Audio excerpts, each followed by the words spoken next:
Like start before you start the camera. Okay. Okay, so this is the interview of Laurence Dreyfus, who is a treble violist, founder of Phantasm, and professor of music at Oxford University and a fellow of Magdalene College. So thank you for the wonderful concert you had and for this interview. So just a basic question to begin, how was it like to play at the Church of St. Lawrence today? And you have performed all around the world, so would there be probably one memorable specific place where you have played that you could mention here? Well, we've played in some very strange places, some very interesting places, such as in Korea and Seoul and in Istanbul and in Japan and in the United States, all over the place. We've been in some wonderful places. But I very much appreciate the St. Lawrence Church in Vanta particularly, because first of all, the atmosphere is fantastic. It's very beautiful.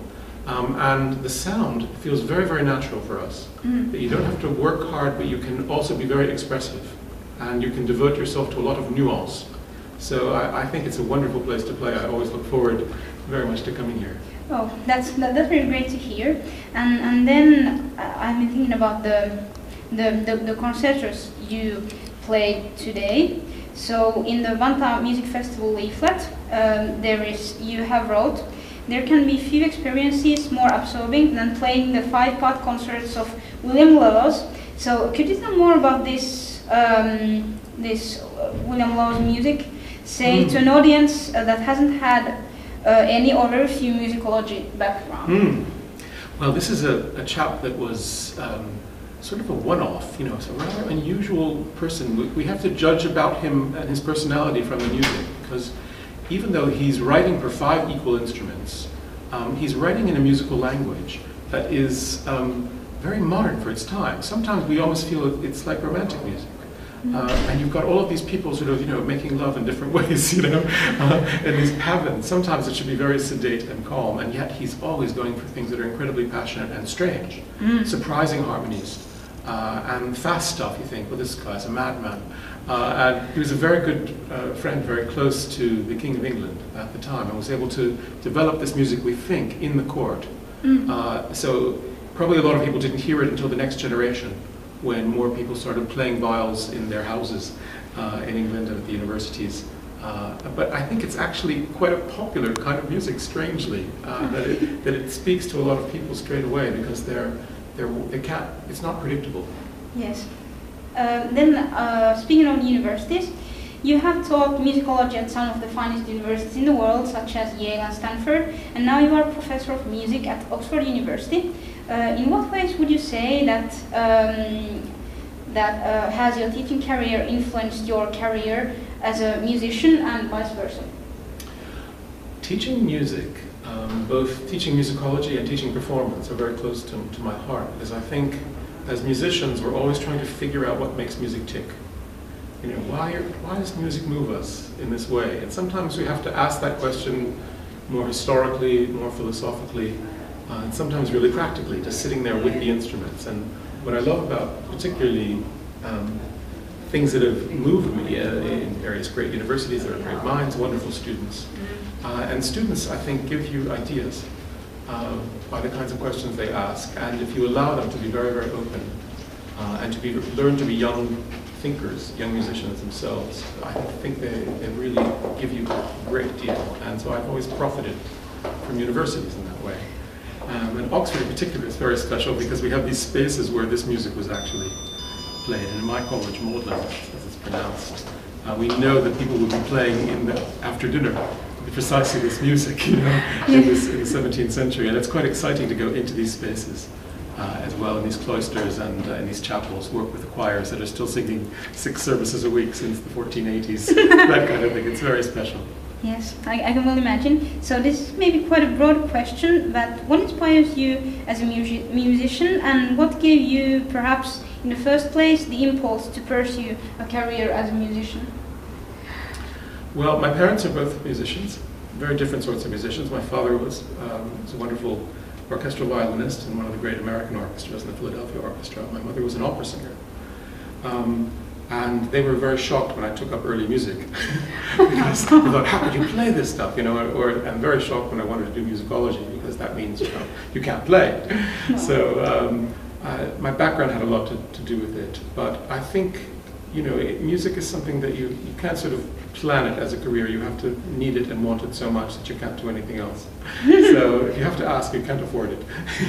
Yeah, that's very well said. But I think it's the passion for the music, and I think also what's so important is music is not just about expression and feelings. It's about understanding life. And life experiences come through music, and what music teaches us, and I think so profoundly, is not everything is connected to words. That some things can't be said and have to be understood and experienced in music as in the other arts. And I think that's what still fascinates me and what prompts me as a musician to make these connections. I think that's the best answer I can give you for the moment. Yeah. Well, that was a very beautiful thought. So now two short questions. You have wrote 3 books for the Harvard Press. 2 books on Bach and 1 book on Wagner. Could you shortly tell us about these works? Because I have to say that I haven't been able to read your works yet, but what I read about the Vantaa Musical Festival leaflet, you wrote absolutely beautifully, and there are many beautiful ways of expressing music by words. So what could you tell about these books?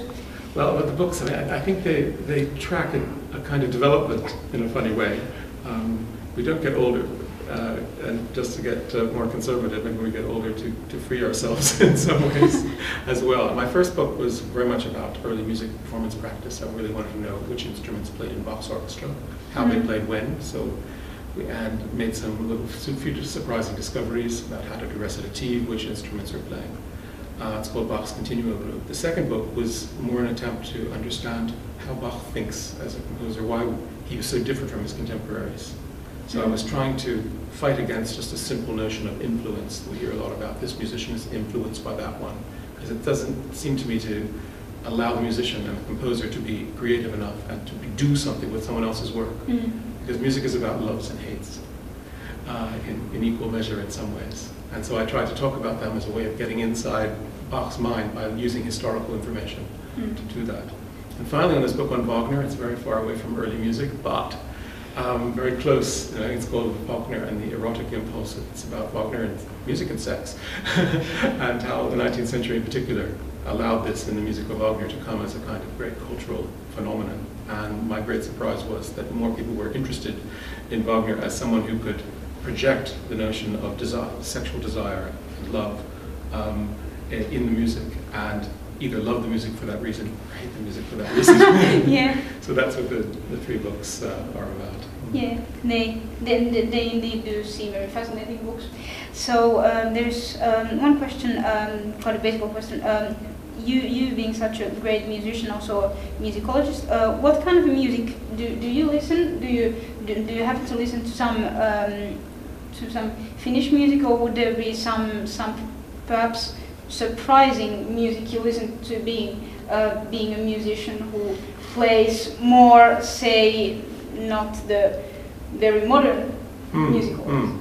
I like a lot of different kinds of music. I mean, one of my great passions is Sibelius, and coming here especially. This was a very special trip for me, in particular, because my daughter has come with me for this performance from Oxford. She's just finished her degree there in languages. She's also a musician, but she's part Finnish, and it's the very first time she's come to Finland. So I'm so excited, you know, because my father came with his orchestra in the 1950s and met Sibelius then. And that's what music I'm not allowed to play on the viola da gamba, but I find incredibly inspirational. So that's quite important to me. I like quite a lot of Nordic music as well. I mean, you know, Nielsen symphonies is what I'm listening to right now, in particular. With contemporary music, I have an open mind, but I tend to listen to lots of sacred music, and of course Wagner and Bach and Brahms are. I'm quite traditional, I suppose, in that way. Yes. So this is the very final short question. As you yourself write so beautifully and in such a profound way about music, would there be a certain quote or anecdote on music that you have read or heard somewhere and that you're particularly fond of? I'll mention one.